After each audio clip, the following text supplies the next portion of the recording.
Assalamualaikum warahmatullahi wabarakatuh. Waalaikumsalam. Selamat datang di podcast kita kali ini, di mana kita akan mengangkat sebuah momen penting yang mengakar dalam sejarah perjuangan bangsa Indonesia, terutama bagi kaum santri. Hari ini kita akan berbicara tentang Hari Santri, peringatan yang tak hanya menggugah rasa banggaan sebagai santri, tapi juga mengingatkan kita pada resolusi jihad, sebuah seruan yang lahir dari semangat mempertahankan kemerdekaan Indonesia. Di Tugu Pahlawan Surabaya pada tanggal 22 Oktober 2023, suasana penuh haru meliputi ribuan santri dan tokoh-tokoh bangsa saat Gus Yahya, Ketua Umum Besar Nahdlatul Ulama, membacakan kembali resolusi jihad, sebuah pernyataan yang tak hanya menjadi saksi sejarah, tapi juga warisan perjuangan yang harus kita jaga hingga hari ini. Apa makna dari resolusi jihad ini bagi kita semua? Bagaimana peran santri dalam mempertahankan bangsa dan agama di era modern? Tetap bersama kami dalam podcast ini karena kita akan mengulas semuanya dengan penuh semangat dan refleksi mendalam. Selamat mendengarkan dan mari kita telusuri bersama perjuangan para santri untuk negeri. Di sini saya Siti Hapsol bersama dengan Kiai Muhyiddin Khotib dan Profesor Yazid. Apa kabar Kiai Muhyiddin dan Yazid? Hari ini kita akan banyak berdiskusi tentang Hari Santri Nasional.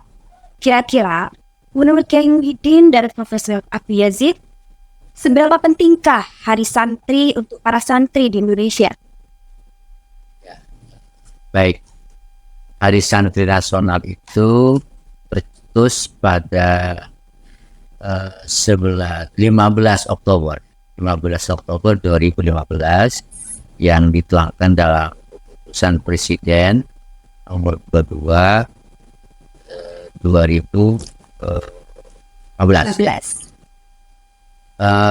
ASN itu Hari Santri Nasional ini dipandang sebagai hadiah dari negara untuk kaum santri karena berbagai hal yang telah terjadi, tetapi bahwa Hari Santri ini ditetapkan tanggal 22 Oktober ini tidak lepas dari adanya peran penting dari orang-orang pesantren yang menjelma dalam kekuatan besar untuk ulama sehingga lahir resolusi jihad, sebuah seruan besar untuk mempertahankan kemerdekaan Republik Indonesia yang dideklar tanggal 17 Agustus 1945 dan pada Oktober itu ternyata sekutu itu akan menjajah kembali Indonesia. Nah, ketika kita sudah merdeka, maka kita sudah punya negara. Konteks adalah mempertahankan kemerdekaan. Dan nanti Prof. Yasin bisa menjelaskan tentang apa itu resolusi jihad itu yang saya artikan, saya naik di situ bahwa Hari Santri Nasional ini sebuah pengakuan formal dari negara terhadap besarnya peran santri dan juga para kiai dalam mempertahankan kemerdekaan Republik Indonesia. Itu yang tersurat seperti sepakatnya seperti itu. Saya kira seperti itu. Menurut Profesor Yazid, apa hubungan Hari Santri Nasional dengan resolusi? Ya, terima kasih. Bismillahirrahmanirrahim. Jadi Hari Santri Nasional ini merupakan momentum sejarah pengakuan seluruh komponen bangsa terhadap keberadaan atau peran para kiai, para santri, pondok pesantren di bawah naungan Jamiah Nahdlatul Ulama dalam ikhtiar mempertahankan kemerdekaan yang sudah digenggaman sejak 2 bulan sebelumnya, ya 17 Agustus. Jadi 2 bulan kemudian ini tentara sekutu yang dikomandoi oleh Inggris dan diboncengi oleh Belanda mencoba merebut kembali kemerdekaan itu Lalu para kiai dengan para santrinya di pelosok-pelosok desa semuanya gelisah. Bahkan proklamator Soekarno pun sempat datang ke dalam Hashim ya tentang kegelisahan ini bahwa tentara sekutunya akan merebut kembali. Jawaban Mbah Hashim satu, bahwa mempertahankan kemerdekaan Republik Indonesia adalah wajib hukumnya bagi seluruh bangsa Indonesia. Dari situlah kemudian muncul gelora dan semangat juang untuk melawan tentara sekutu yang mau merebut kembali. Lalu disitulah lahir resolusi jihad yang dicetuskan di Bubutan Surabaya dia. Dengan resolusi ini maka rakyat Indonesia khususnya yang ada di Jawa Timur kompak padu untuk melawan penjajah. Jadi tidak harus menggunakan senapan laras panjang laras pendek waktu itu ya.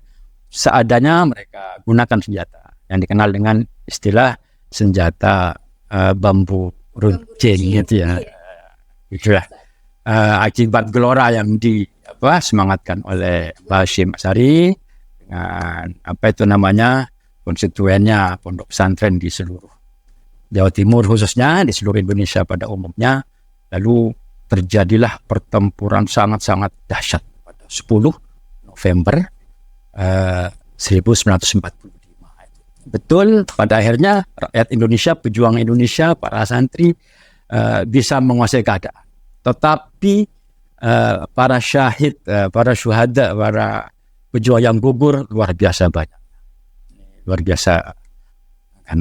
Karenanya 10 November kemudian ditetapkan sebagai Hari Pahlawan Nasional dan kota Surabaya kemudian disebut kota pahlawan. Itulah jadi Hari Santri Nasional ini betul-betul merupakan rekognisi ya terhadap ini pengakuan terhadap para santri, para kiai dalam ikhtiar mempertahankan kemerdekaan Republik Indonesia dari cengkeraman tentara sekutu Inggris, Belanda dan lain-lain.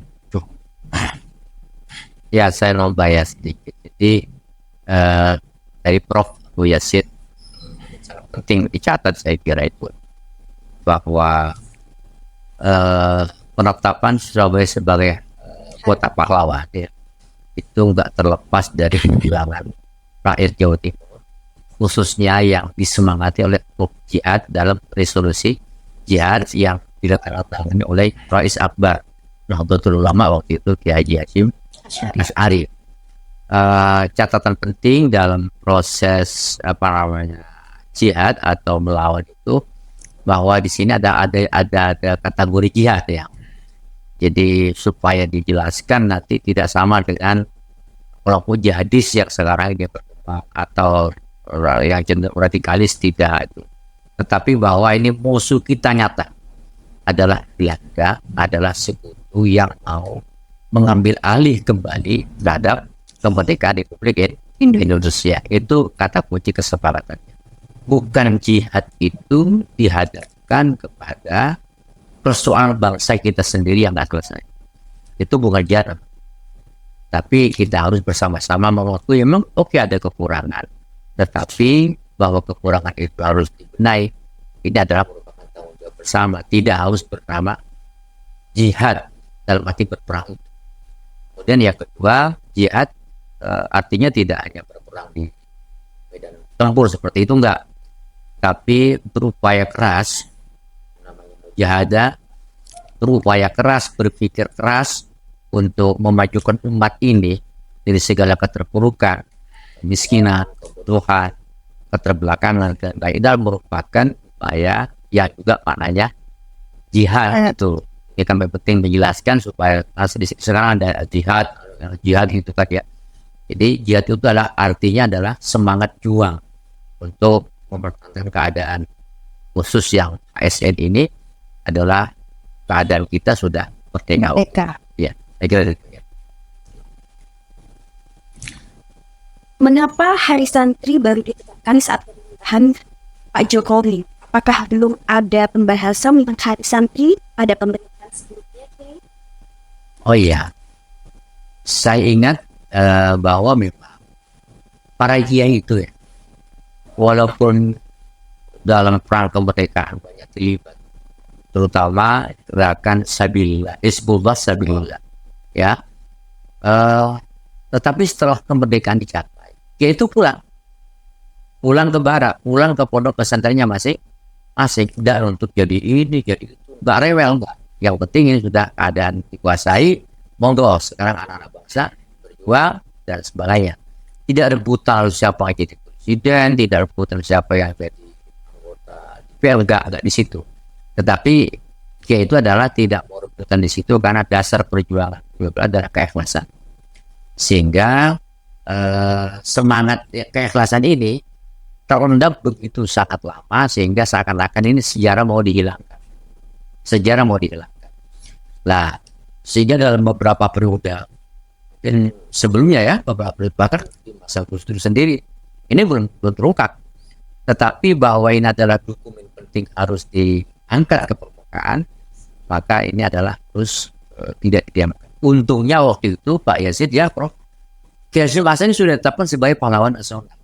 Kiai Hasyim sudah pahlawan nasional. Berarti kan pengakuan secara personal bahwa yang bersangkutan adalah terlibat dalam soal perjuangan kemerdekaan. Nah ini untungnya di situ sudah seperti itu. Sehingga dokumen penting ini terlacak kembali dan sekarang diangkat. Nah, persoalan bahwa negara itu perlu mengakui, mungkin kesadaran kolektifnya ini adalah tidak bisa diingkari. Ini sebuah proses panjang dan ini nilainya sangat tinggi, sangat bersejarah gitu, sehingga ini harus dihargai sebagai perjuangan santri dan ini adalah kebanggaan di situ. Saya kira di situ. Nah, kenapa di masa Pak Jokowi ya mungkin hanya di masa beliau lah mungkin tidak ada pertikaian dari berbagai macam kekuatan di ini. Karena saya dalam membaca sejarah itu bahwa ada beberapa kekuatan yang muncul ke permukaan yang mungkin ingin menghambat semacamnya, dan itu terjadi sebelumnya. Dan ini catatan kita, Pak Jokowi adalah orang sipil, bukan tentara. Ini saya kira itu yang menjadi faktor, orang sipil bukan tentara. Itu kan saya kira seperti itu. Saya kira ini nanti bisa diartikan lebih panjang gitu ya. Ya kenapa kok? Karena Pak Jokowi orang sipil. Kenapa gak Gus Dur orang sipil juga? Ya sudah sementara. Yang lain kan Pak Habibie hanya sementara berapa bulan? 8 bulan. Tapi Pak Harto siapa? Tidak SBY kan orang. Tentara itu kan ada makna tersendiri. Saya kira di situ. Ya, memang penetapan Hari Santri Nasional itu perlu proses cukup panjang ya. Awalnya memang seperti disampaikan tadi, pengakuan negara terhadap keberadaan kaum santri dalam merebut, mempertahankan dan mengisi kemerdekaan ini cukup signifikan ya. Awalnya memang melalui pemberian gelar pahlawan nasional terhadap tokoh-tokoh pesantren ya, misalnya Hasyim Asy'ari, Wahid Hasyim, Wahab Hasbullah juga sudah ditetapkan sebagai pahlawan nasional. Kiai Idham Khalid, mantan ketua umum PBNU terlama ya, beberapa periode juga ditetapkan sebagai pahlawan nasional. Kiai As'ad Syamsul Arifin juga ditetapkan sebagai pahlawan nasional dari Situbondo sendiri ya. Kemudian terakhir kemarin Kiai Masykur ya juga sudah ditetapkan. Itu semua merupakan pengakuan negara terhadap keberadaan para santri, para kiai di dalam merebut, mempertahankan dan mengisi kemerdekaan sampai sekarang. Nah, penetapan Hari Santri Nasional di era Pak Jokowi ini ibaratnya itu merupakan kulminasinya, puncak ya dari pengakuan itu semua, dari seluruh proses itu semua, dan juga tidak lepas dari faktor politik ya. Kalau nggak salah yang mengusulkan dulu itu fraksi PKB ya, di bawah pimpinan Bapak Muhaimin Iskandar. Dan secara logis dan argumentatif usulan ini bisa diteruskan, bisa dilanjutkan, dan Bapak Jokowi menangkap sinyal itu dengan penuh baik ya, Nah, akhirnya ditetapkanlah bahwa tanggal 22 Oktober ini merupakan Hari Santri Nasional sebagai pengakuan terhadap keberadaan santri di dalam mengisi, merebut dan mempertahankan kemerdekaan Republik. Dan 22 Oktober itu juga Ya. ditandatangannya resolusi jihad. Resolusi jihad di Puputan Surabaya ya 2045. 2045 apa? 1945. 1945, 2 bulan setelah kemerdekaan. Ya. Tanggal 22 Oktober. Jadi konteksnya itu resolusi jihad itu mempertahankan kemerdekaan yang sudah digenggaman itu ya. Peran Nahdlatul Ulama dalam mempertahankan kemerdekaan itu bagaimana? Iya. Monggo baik. Ya, jadi Nahdlatul Ulama ini mulai berdirinya sudah berpartisipasi aktif untuk merebut kemerdekaan, menyerang penjajah. Lalu seperti tadi juga jelang 10 November bagaimana mempertahankan kemerdekaan, dan sekarang setelah betul-betul merdeka bagaimana mengisi kemerdekaan. Nah, peran Nahdlatul Ulama ini sekurang-kurangnya satu adalah untuk menyebarluaskan nilai-nilai al-akhlakul karimah dalam kehidupan berbangsa dan bernegara ya. Kemudian yang kedua, mengajarkan paham Ahlus Sunnah wal Jamaah yang merupakan mainstream di Republik ini dengan ciri-ciri moderat, wasatiyah, rahmatan lil alamin, tidak kaku, fleksibel, dan seterusnya. Kemudian yang ketiga, Nahdlatul Ulama berusaha ya dalam konteks mengisi kemerdekaan ini menjaga negara kesatuan Republik Indonesia yang sudah bagus ini hidup berdampingan di antara masyarakat yang sangat plural, majmuk, damai, dengan Pancasila sebagai dasar negara dan Islam sebagai salah satu agama formal yang dianut oleh mayoritas warga negara Indonesia, dan semuanya berjalan lancar, damai, beriringan satu sama lain. Itu yang coba terus dipertahankan. Negara Kesatuan Republik Indonesia terus kita pertahankan. Setambah jadi NU itu sudah dari sejak awal itu, jadi kalau dulu perlawanan kepada Belanda itu baru Bang Diponegoro dan beberapa misalnya ya Pak R.A. Kartini ya dan lain sebagainya, itu masih nyatir, itu masih sifatnya personal, belum berbentuk korporat. Begitulah Nahdlatul Ulama lahir, maka salah satu kebijakannya itu adalah no kooperatif terhadap Belanda. Jadi no kooperatif terhadap Belanda. Itu salah satu di antaranya. Itu di masa Belanda. Jadi dengan no kooperatif itu berarti seluruh kiai-kiai pesantren itu memang sudah tidak mau kooperatif dengan Belanda. Penjajah itu harus dilawan. Kan seperti itu. Nah, kemudian yang kedua, jelas sekali ketika pendudukan Jepang sampai Ki Hasyim Asy'ari itu beliau ditangkap ya, masuk mana di Surabaya itu penjara ya. Di situ tuh kita tahu bersama, dan juga misalnya di situ Bondo ada sebuah pergerakan untuk perampasan senjata Jepang. Ada gerbong maut di situ kan, itu yang dipimpin oleh Saad dan beberapa tokoh lokal di sini gitu. Ini adalah merupakan betul-betul kooperatif terhadap Belanda. Sementara memang waktu itu ada terbelah dua. Ada yang oportunis ya, yang apa istilahnya, tidak setuju dengan gerakan NU untuk no kooperatif itu, tapi justru memberikan perlindungan kepada Belanda, bahkan mengeluarkan fatwa macam-macam dan lain-lain supaya kita ini okelah bersama dengan Belanda saja, dan Belanda itu ada dikatakan macam-macam, dan itu sekarang sudah terkuat. Nah ini yang jelas ini bukan irisan Nahdlatul Ulama. Ini yang perlu kita catat ya. Oleh karena itu maka sepanjang perjalanan bangsa ini mulai sebelum kemerdekaan sampai hari ini tidak ada ceritanya Nahdlatul Ulama makar dan melakukan tindakan yang melawan kepada tidak ada. Kalau koreksi kritik itu memang menjadi satu keharusan dalam konteks amal ma'ruf. Enggak, ya seperti itu. Saya kira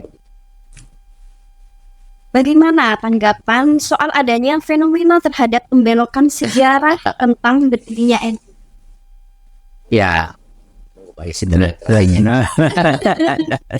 Iya, nggak apa-apa saya menyampaikan bahwa ini sangat fenomenal ya, ini bahwa dan ini sudah disuarakan oleh ketum besar usianya menyampaikan bahwa perintahnya kami sudah juga lakukan di Situbondo. Kami panggil RMI, kami panggil LPMA. Coba cari buku-buku yang disebutkan ketum ini. Ada nggak buku yang cetakan bla bla bla gitu, kemudian di situ katanya ada menyebutkan tentang sejarah baru tentang berdirinya Nahdlatul Ulama, itu yang cerita dongeng tanpa adanya referensi yang jelas. Isu itu disuruh tarik oleh ketua umum. Tapi alhamdulillah Pak Yesi di Situbondo gak ketemu. Katanya itu pelajaran aswaja di kelas 3 SD, kelas 3 MI. Hanya di beberapa tempat di Jawa Tengah banyak sudah dikumpulkan semuanya itu. Kenapa sebabnya? Karena itu adalah ada upaya itu nggak resmi keluar dari NU. Beda dengan aswaja yang dikeluarkan oleh NU Jawa Timur, oleh PBB sendiri, itu enak. Masalahnya adalah diterbitnya aja apa istilahnya ya, seperti kucing-kucingan gitu. Kemudian langsung disembunyikan ke sana, menggunakan adanya kepercayaan orang yang sangat over sehingga itu dipercaya seperti itu. Baru muncul ke permukaan setelah kami di YouTube, di medsos dan lain-lain. Nah, terhadap adanya ini kami sangat menyesalkan dan kita berupaya keras bahwa jangan sampai buat-buatlah dalam soal sejarah ini. Ini bukan main-main. Para kiai dan para ulama mendirikan Nahdlatul Ulama ini bukan main-main. Kalau saya kesimpulan saya, kiai-kiai itu adalah sudah melakukan istisyarah, ya, istisyarah. Jadi istisyarah itu adalah rembukan. Istikharah itu mohon petunjuk kepada Allah Subhanahu wa Ta'ala, sehingga keluar isyarat. Isyarat itu yang kita kena ada isyarat tongkat dan isyarat tasbih. Ini isyarat yang bisa menangkap hanya orang-orang khusus. Kemudian ternyata ini telah menjadi dokumen penting yang sehingga lahirlah Nahdlatul Ulama.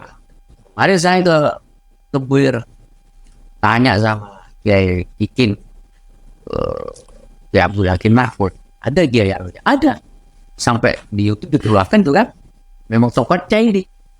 Artinya ada bukti sejarah, tasbihnya ada ya. Tasbih itu yang bingung karena terlalu banyak tasbih sehingga nggak dipilah-pilah yang mana, nggak berani dikeluarkan banyak tasbih yang bahas. Tapi kalau tokohnya ada, sekarang itu di situ sejarah. Ada benar begitu, bukan orang-orang sembarangan.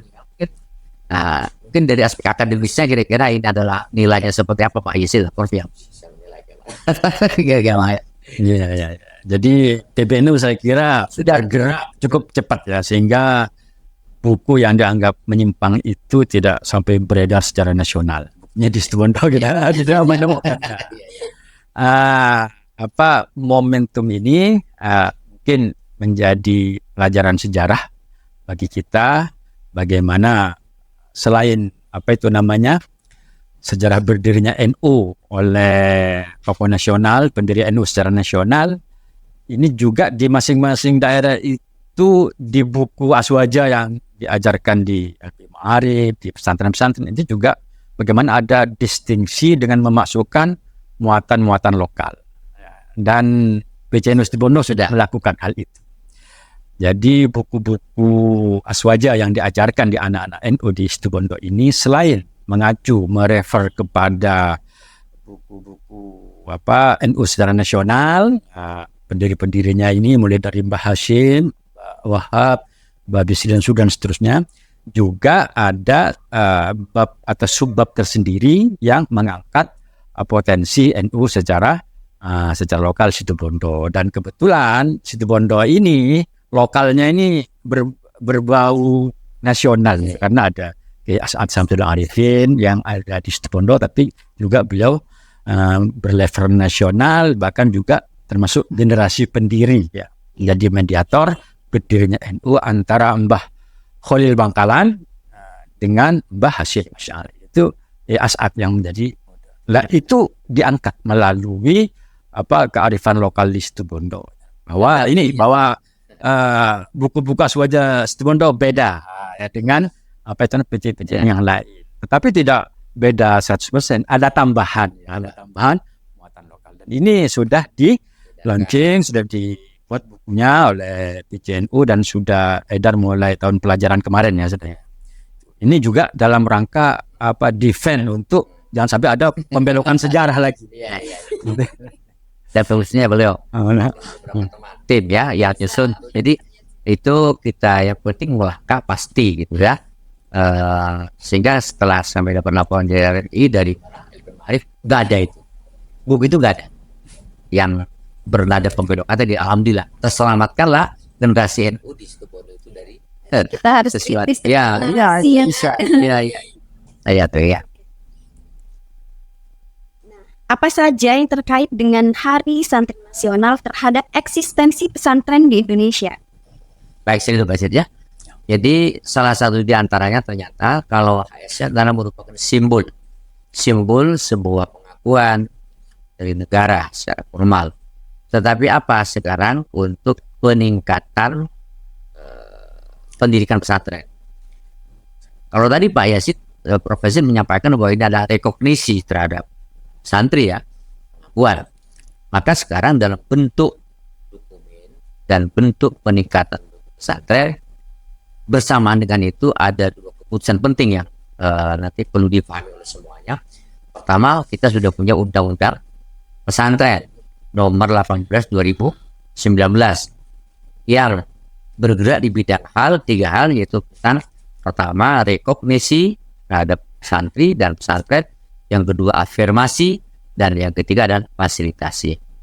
Kebetulan saya sekarang terlibat di dalamnya untuk melakukan melakukan percepatan yang dilaksanakan secara khusus oleh lembaga khusus, yaitu yang disebut dengan majelis masyayikh. Nah, yang kedua, setelah undang-undang itu lahir, maka tahun berikutnya tahun 2021 muncullah adanya kepres tentang dana abadi pesantren.